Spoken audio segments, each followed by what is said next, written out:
Federal agencies are the key kind of cornerstone of all of the work that we do within the states. I really feel like state health officials are kind of this intermediary between our local health departments, our local communities, and the federal government. And we're there to help to braid funding, to translate the intention of the federal government, but then also to be able to communicate back to the federal government what our local health jurisdictions need, what our local communities need, so that we can collectively work as seamlessly as possible to meet our mission of really creating the best place in the world for healthy and safe families, communities, and people.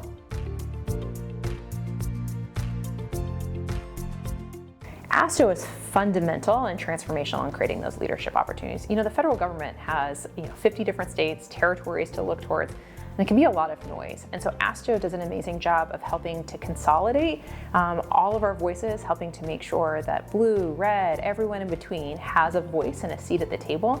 And then that seat is kind of collectively represented at the federal level.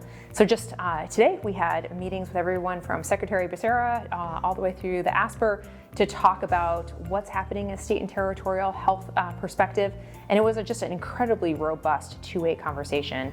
It highlighted to me just the immense role that ASTHO plays in the space, helping to provide a voice to state health officials at the federal government level, but then also allowing federal officials to hear back and direct feedback on how things are working on the ground so that they can better improve the programs which they're trying to do. Yeah, the best advice I have for shows looking to build federal connections is to use ASTHO and to lean in as much as possible. You know, I think most of us are good people trying to do good work in really hard conditions. And so being willing to be open, be available, hearing what our federal partners' priorities are, and finding ways that we can partner with them. I think having a low threshold to ask and say, do you need help with this? This is what I'm seeing. Help me understand why this was, can really help to build those relationships and those connections. At the end of the day, though, this is all about people. It's the people we serve, but it's also the people that we work with, both within our states, our local jurisdictions, and in the federal government. So ASTHO can really help to provide those, resources, those relationships. But I would say invest in and commit to the people that you serve, the people that you're serving with, the people you're partnering with, always with the people that we're serving at the heart of what we do.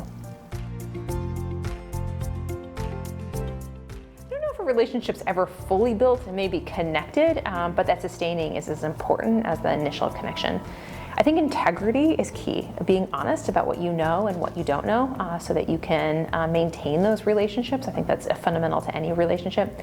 I think about the fact that trust is really built on communication as well as accountability. So making sure that you have regular communication and making sure that you're accountable to what you said you were going to do, following through on those actions, having that integrity in what you say can build those ongoing relationships. And it's incredibly rewarding to have years of relationships with federal partners to be able to see projects that you once had as a, sparkle in your eye, a dream at one point, manifest into a reality later. And I think that's been one of the most exciting and rewarding things for me as a state health official is to see meaningful progress around ideas that you once had move into reality and are now a regular part in the way that we do care and work as a system.